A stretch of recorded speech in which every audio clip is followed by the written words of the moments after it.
Hello everyone and welcome to the very first episode in our Tapping the Keg series. In this series we will give you a first taste of a new game and offer our thoughts and personal opinions of that game. This episode will feature Horizon Zero Dawn: The Frozen Wilds. Enjoy! You sure you'll be warm enough up here, Nora?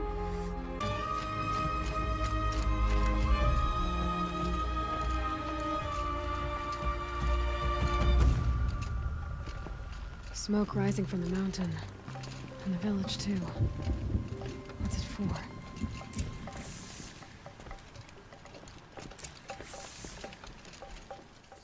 Welcome Scrubs, this is your pal novapunkX and I'll be your bartender for this one. Horizon Zero Dawn was one of my top games thus far on the PS4 and I had a full blown when they announced this DLC. I'm going to focus my assessment today mostly on the Frozen Wilds, but I will mention the base game quite a bit for comparison. Our first drink of the day will be the story.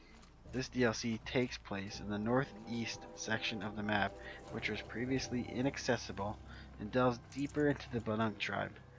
The basis of the story, from what I've gathered so far, is that machines in this area have been infected by a demon, which is causing them to act weird. Sounds a tad familiar, doesn't it? To be honest, I am still partially torn on the story, but I'm only about 3 hours in.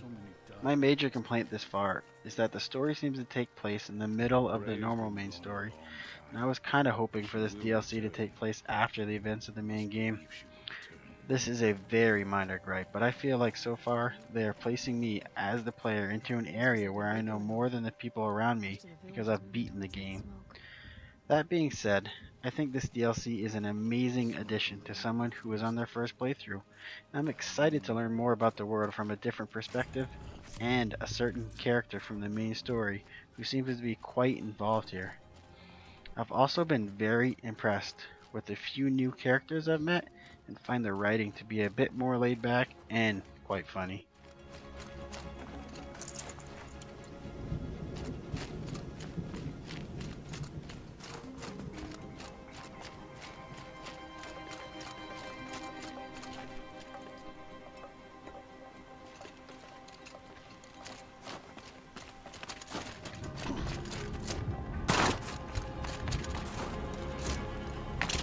Shaman has abandoned us.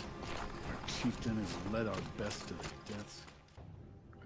Our next brew is gameplay. To start, we have 3 new bows to collect, which require a new currency called Blue Gleam. We will get to that in a moment. The 3 new bows all do more damage, and do enhanced damage with a fully charged shot, which changes how I used to fire my shots quite a bit. I'll show you some combat with the new bow in a few moments.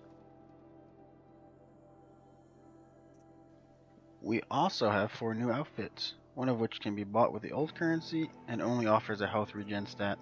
The other 3 follow the same designs as before with a tanky version, a fire charger version, and a stealth version. Again, these last 3 all require new currency to purchase. We also have 3 new maps to show the collectibles in the world: animal figurines, pigments, and finally Blue Gleam. That means the new currency, Blue Gleam, is a world collectible. However, you can also gain some from side quests. Strange sights in the gold. Like machines covered in gems.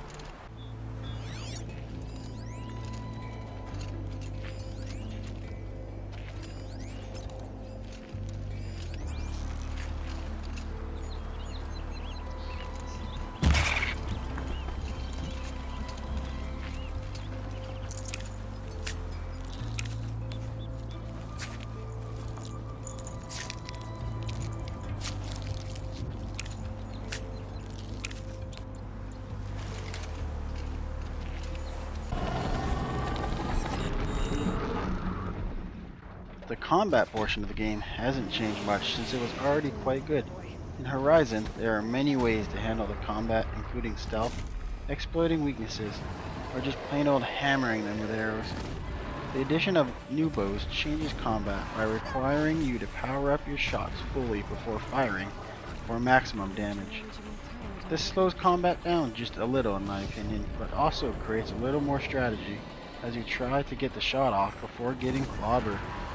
I did notice combat was a little challenging at first, but that may be because I've forgotten how to play.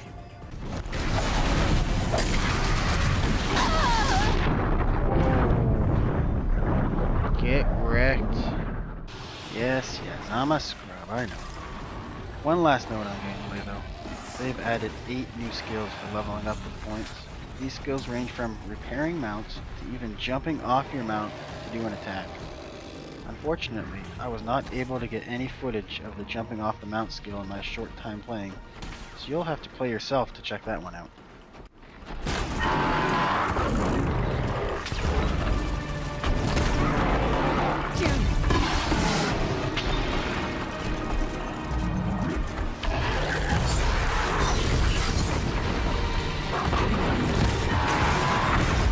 What brings you Karja so far from your home? There's good machine hunting in the cut.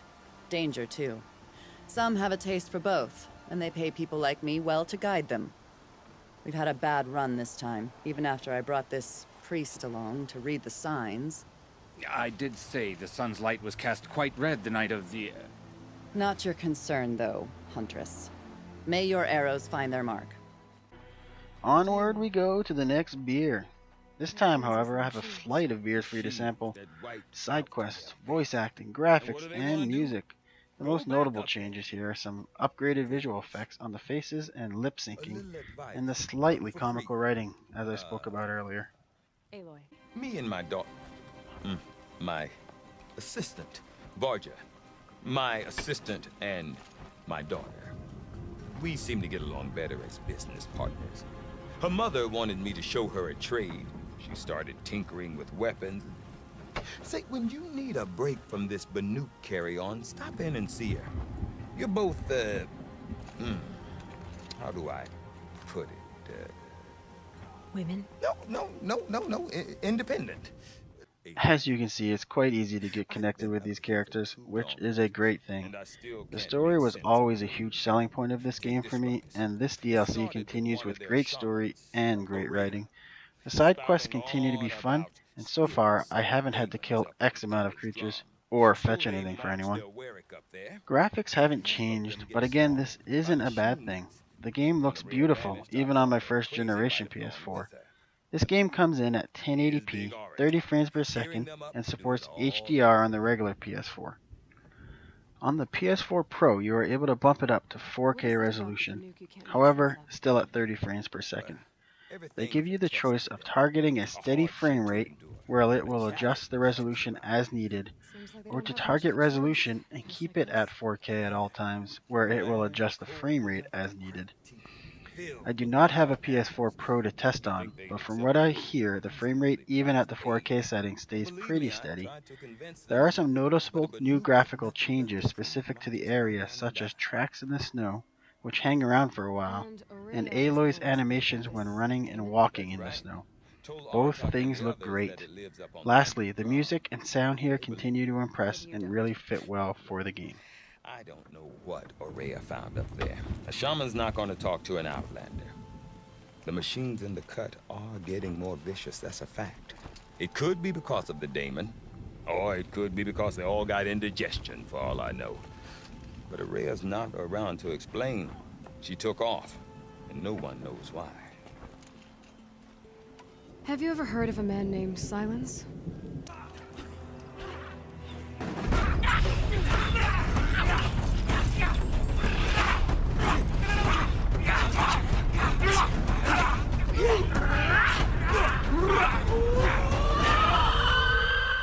Well, how were those drinks, guys? That last flight of beers looked pretty yummy.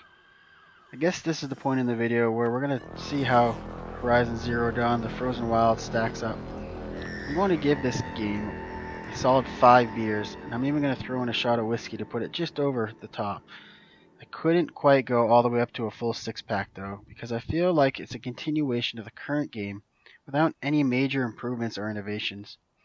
This does not make this a bad DLC at all, but I think the coveted 6-pack requires a little more. All in all, I would highly recommend this game for anyone who enjoys open world RPGs, and I would definitely recommend this game to anyone who loved Horizon Zero Dawn. Thanks for watching, and cheers!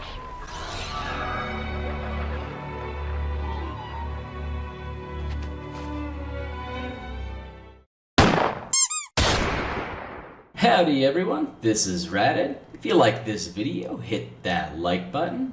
If you think we earned it, smash that subscribe button and don't forget to leave a comment below. We'll be sure to check it out and respond to as many as we can. Thanks for watching everyone, and cheers.